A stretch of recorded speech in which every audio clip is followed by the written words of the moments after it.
Hello everyone, welcome back to our channel. Today we are showing you how to securely log into your Cash App account from a new device. Whether it's a new device, this quick guide will help you keep your money safe and your account protected. Let's get started. First, open the Cash App on your new devices. You will see the login screen asking for your phone number or email. Enter your registered phone number or email address associated with your Cash App account. Cash App will immediately send a 6-digit verification code to your contact method you entered.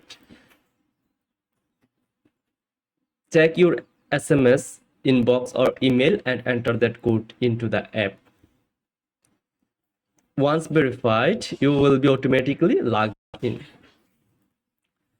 But that's not all. If you are logging in from an unfamiliar device, Cash App might send a security notification to your email or old device to make sure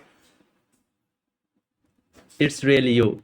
This adds an extra layer of protection. After logging in, recommended enable Face ID or PIN under the product app. Further, you can find this under settings and privacy and settings for extra protection. Also, make sure to log out from any old device you no longer use to prevent unauthorized access. That's for today. If you found this guide helpful, don't forget to subscribe to our channel. Thanks for watching and see you the next